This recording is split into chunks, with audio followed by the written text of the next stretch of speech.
Okay. Here, you want to be here, Tim? Sure, I can be here. Either way. And then Tom, you can. All right. All right, Pat, so we did a little something for Mom, where we talked about some things that we enjoyed about her and things like that.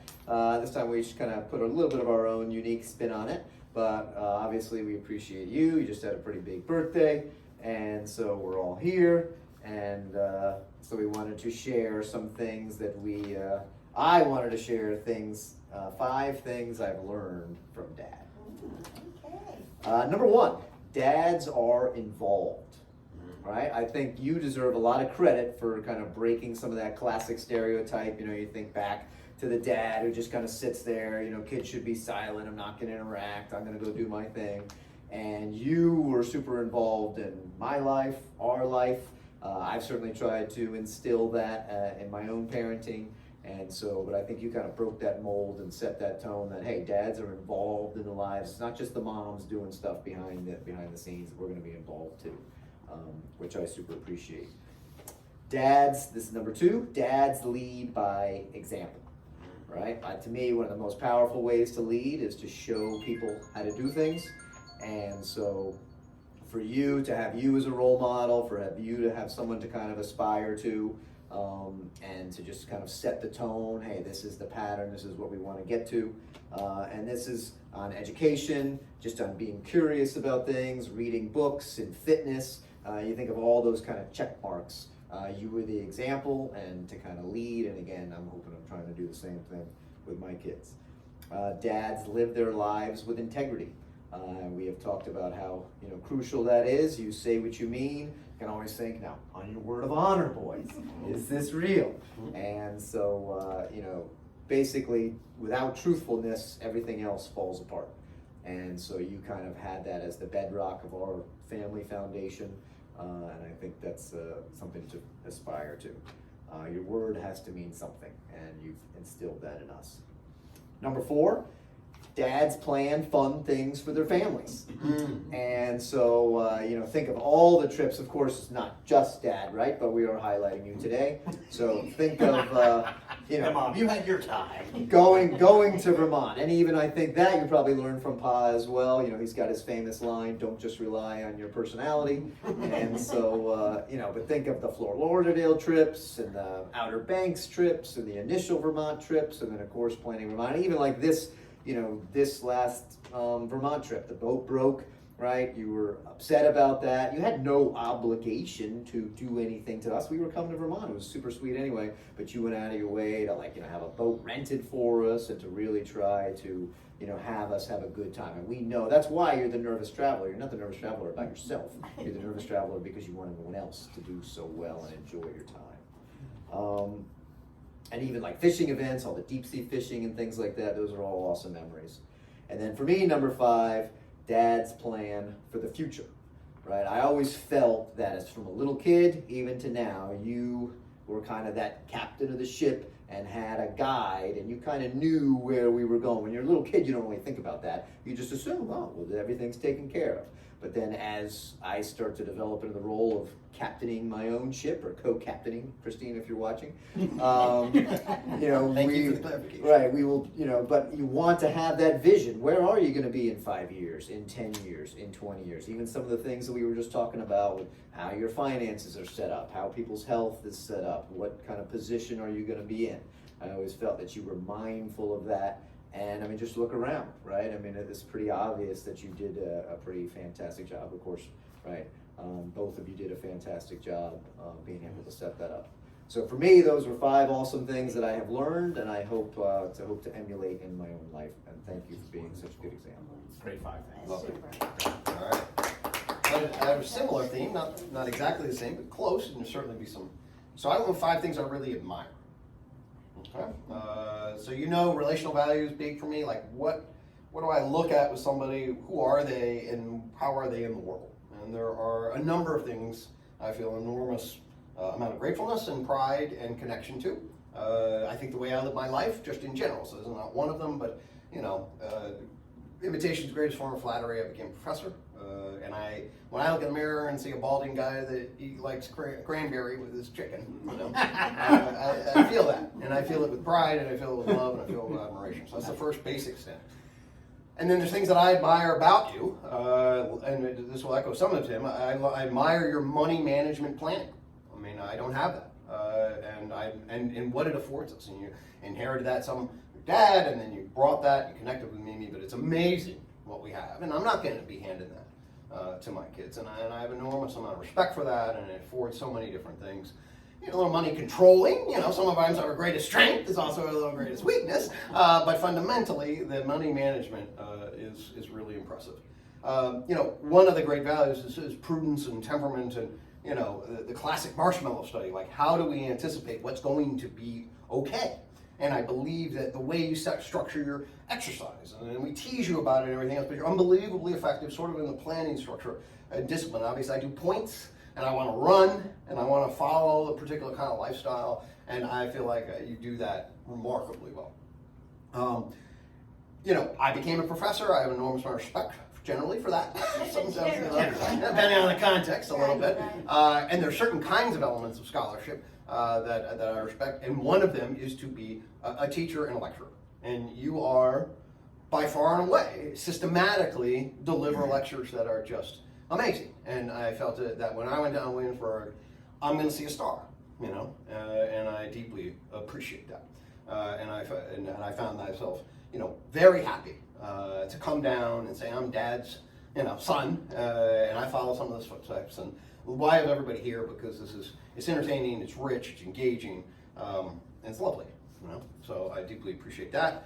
And one of the things, be that which enhances dignity and well-being with integrity, And one of the things that has been interesting about some of I don't think I'm going through a system that just lacks integrity, okay? That's been an interesting process with us, but I see you as a profound man of integrity.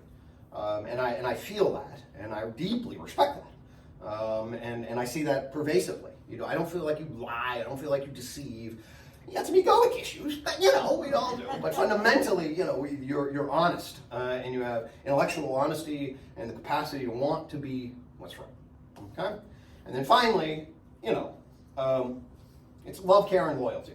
I've been amazingly, nothing like a family love that's always there. You devote yourself, you presence yourself into the family.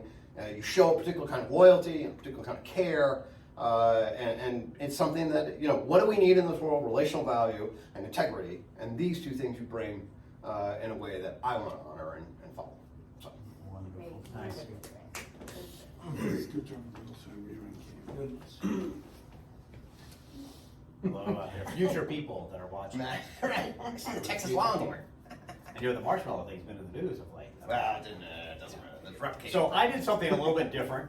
Okay, I mean, I have lots of things I admire about you, certainly. But I played around with AI and wrote a few different poems. Okay, I'm not going to read them all, but I'm choose one and we can play around. But it's kind of fun and it's interesting. So let me see how this goes. In Virginia's embrace, where home roots lie, and Vermont's lake whispers under the sky, we gather today with hearts full of cheer to celebrate Peter, our father so dear. 87 years of stories and grace, a husband, a father, a grandfather's embrace. With Marlene by his side, through thick and thin, their love a beacon where life's joys begin. Though health may have wavered in recent years, your strength and courage calm our fears most of the time. I ad-libbed that.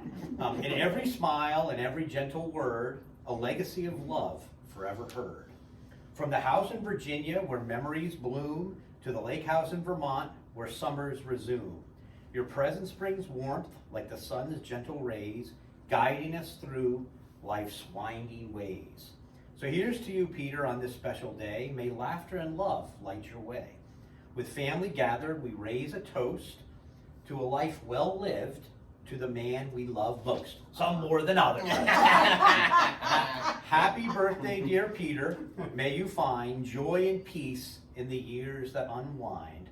For in our hearts, your spirit shines bright, a golden thread in the tapestry of life. Oh, pretty cool. That's pretty damn good. Way to go, AI. There's more otherwise. Right. We're all gonna sit through. Right. No, it's very cool. Wow. So yeah, these are fun to play around and look. Yeah. But nails, I'll Love move them. over. I Yeah, like yeah, it's very I fun to do. think those are great. I They think are. that's a cool. I like to say the other way. That, Yeah, no, that rung pretty true. Yeah, very well That done. did, yeah. Well, I think ringing true, we did not collaborate in advance, but I'm struck by You're the hearing the same same thing, themes. yes. You'll hear some of the same Yes. things from me. But it's interesting to know how you're perceived by different people. I mean, if you're looking for Sure. truth, which is something I know you're always looking for, to hear the same thing from different people. Obviously, we're brothers, we've lived with you, but I think to me it's very affirming to see that you're viewed that same way. So for me, I was like five things that would describe you, and I would say truth teller, teacher, cycler. We didn't talk about biking, but that's my special thing. Philosopher and father. And let me just elaborate a little. I think when the truth telling, the integrity, the looking for things as they really are.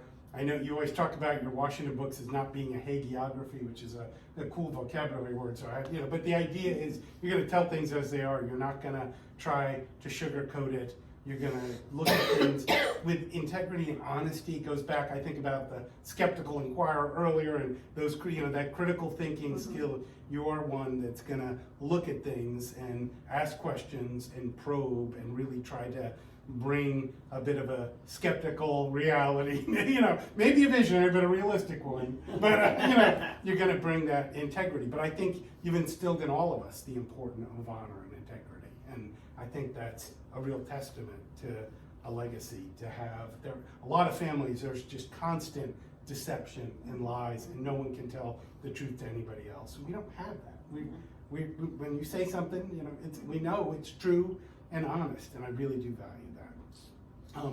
When I think teacher, and obviously you can think about Williamsburg or your class, I think about being a teacher. To me, I go way back to the speech I gave at the Boy Scouts about how to build swords and stuff, and I remember you teaching this is how you do public speaking. So not only do you do it, but you, at a very early age, are teaching me how to present and how to stand in front of people. And obviously I do that from my job, and it's important, but I owe a lot to you.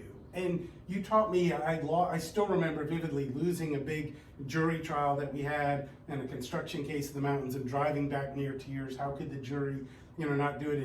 And you said, all you can do is earn a good outcome. You cannot compel it. And I'm sure he said the same thing. Others, do your best, and you can deserve that It's result. beyond the power of man to ensure success. We'll do more Sempronius.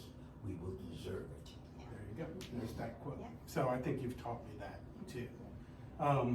I think cycling, just because some of my fondest memories of you are biking, our trip down to the Florida Keys and spending those days together, biking or spending time in Vermont. To me, it's kind of that embodiment of your commitment to fitness, but also spending time together and being in nature. And we just had a great bonding opportunity. And so that's a part of who you are for me.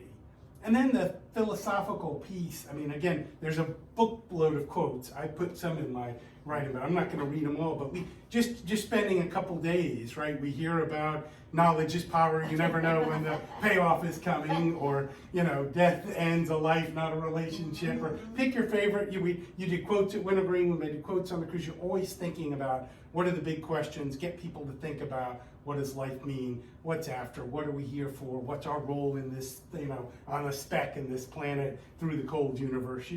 I think not everyone thinks in those kind of big picture terms.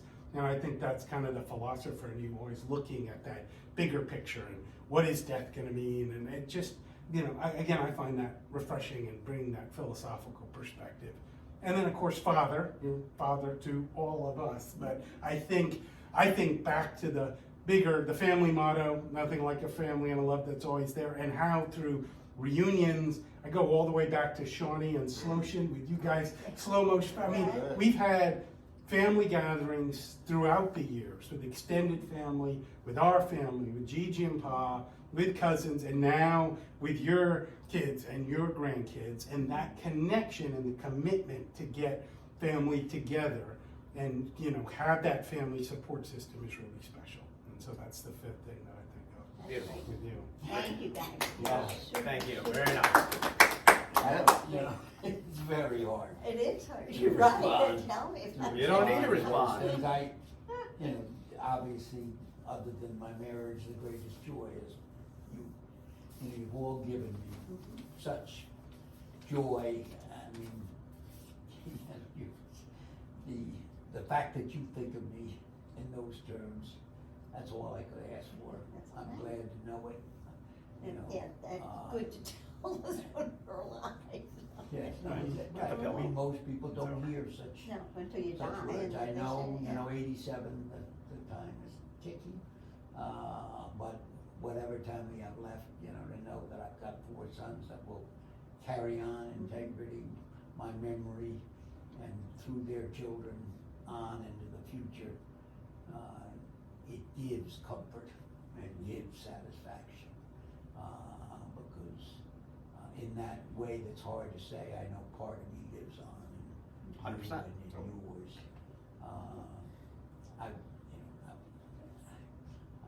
I just want to give you all a hug. Sounds good. Sounds good. So All much. right. Happy birthday. Dear the 87 years, turn in. He still gets up. But he still gets up. Yeah. Still gets up. I'm gonna start with the eldest and work down. Thanks. You did a super job. Well, some little birdie told us to organize Yeah, something for this us. is So Mom's we could thank idea. Mom, actually. Yeah. And the reason I told you, because I know how touched I was when you did it for me. Oh, yeah. And- Well, we didn't, Nails was missing on that time. I know he was. Nails will do it another time. I know. But we got this one on tape, so you can, Yeah, you can cry over it later. Yes, I mean, it was a but no, it